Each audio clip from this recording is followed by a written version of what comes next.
Pakan adalah pengeluaran terbesar dalam usaha peternakan ayam. Itu menurut saya. Baik teman-teman, kali ini saya mau sharing cara saya fermentasi dengan campuran kepala ikan teri. Sebelum fermentasi saya lakukan, saya biasa melakukan perebusan kepala ikan teri. Tujuannya supaya kepala ikan teri menjadi empuk. Selanjutnya saya akan menyiapkan bahan yang lain, yaitu kulit nanas. Kulit nanas saya minta ke pedagang dapat sekitar 5 kilo.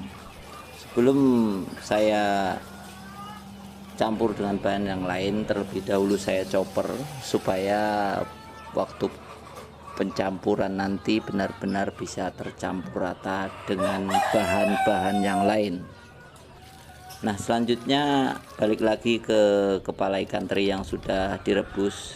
Setelah air mendidih, matikan kompor, diamkan kepala ikan teri. Saya diamkan kepala ikan teri itu sekitar 1 jam. Tujuannya supaya lebih empuk lagi, supaya kepala ikan teri tidak panas waktu pencampuran di proses fermentasi nanti. Itu saya siram dengan air dingin, tujuannya supaya enggak panas.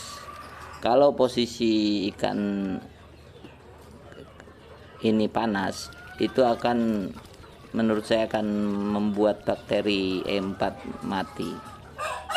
Maka dari itu saya melakukan penyiraman, tujuannya yaitu supaya dingin, karena ini masih hangat. Nah, selanjutnya, bahan selanjutnya saya melakukan pencairan gula merah. Gula merah ini saya menggunakan 3 butir. Untuk mempermudah pencairan saya gunakan tangan.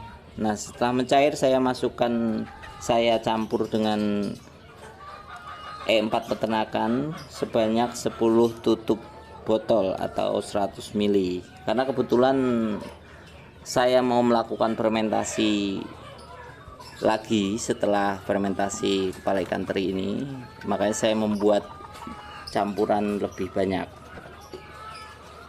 Nah, dari bahan-bahan yang tadi udah saya siapkan, saya campur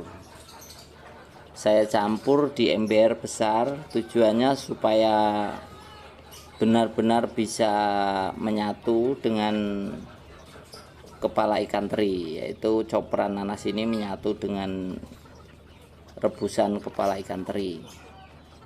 Tujuan lain saya menggunakan nanas atau kulit nanas supaya hasil dari fermentasi ini menjadi lebih wangi, ya.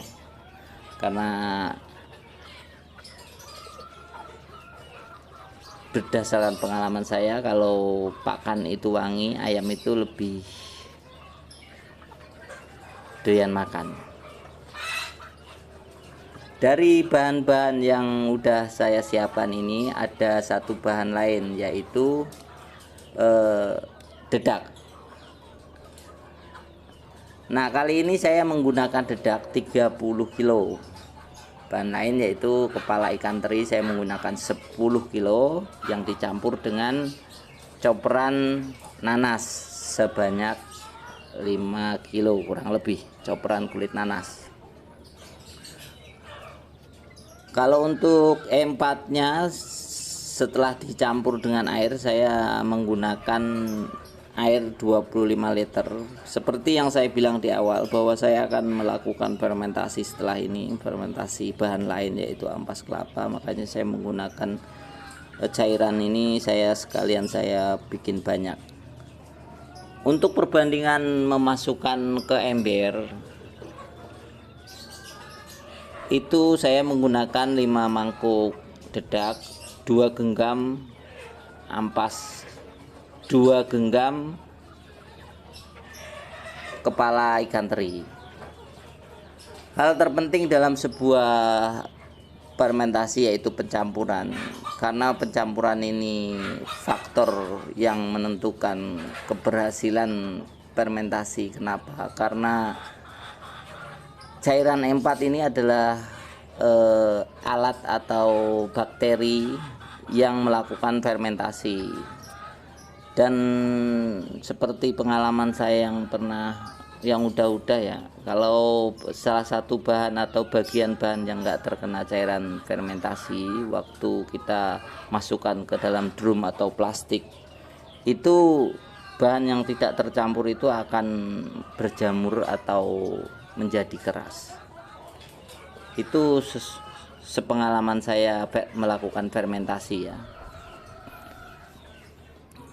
Dan cara lain untuk mempermudah saya mencampur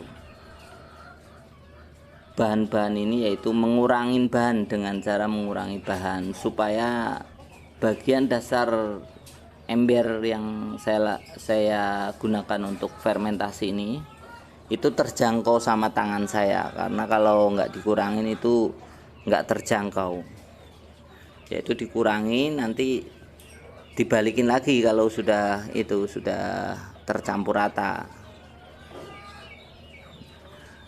Setelah bahan tercampur rata itu patokan saya bahan udah selesai tercampur dan siap dimasukkan ke wadah ini, patokannya yaitu bahan menjadi mamel atau kering tidak, basah pun tidak, tapi dia lembab-lembab begitu loh.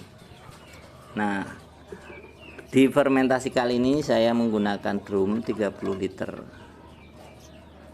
dan saya masukkan wadah ini pelan-pelan karena drum saya ini lubang atasnya terlalu sempit ya, terlalu kecil. Itu kekurangannya pakai drum kayak gini, tapi kelebihannya banyak drum ini praktis dan sangat rapat. Dan hal penting yang saya harus perhatikan dalam melakukan fermentasi yaitu kerapatan wadah fermentasi, itu yang paling penting, karena fermentasi yang saya lakukan ini tidak membutuhkan udara keluar atau masuk ya. Untuk membuat media benar-benar nggak ada rongga udara di dalam tumpukan, saya menekan pakai tangan dan menginjak dengan kaki supaya benar-benar padat. Nah, saya injak supaya media yang di dalam drum ini benar-benar padat ya. Tujuan saya itu. Kalau di plastik saya biasanya mau menginjak juga tapi agak pelan. Kalau di sini bisa benar-benar diinjak secara keras. Singkat cerita, media terakhir ya, media fermentasi terakhir atau pencampuran terakhir. Nah, pencampuran terakhir juga udah selesai, drum pertama udah penuh. Tutup, saya pastikan tutup ini rapat supaya nggak ada udara masuk ataupun keluar. Nah, drum yang pertama sudah penuh, saya menggunakan drum yang kedua, tapi kali ini sangat tanggung ya, karena medianya tinggal sedikit, belum ada setengah drum udah habis, itu medianya udah habis. Akhirnya selesai juga fermentasi yang saya lakukan. Terima kasih buat teman-teman yang menonton. Salam hormat saya buat peternak Indonesia. Selamat pagi, selamat beraktivitas.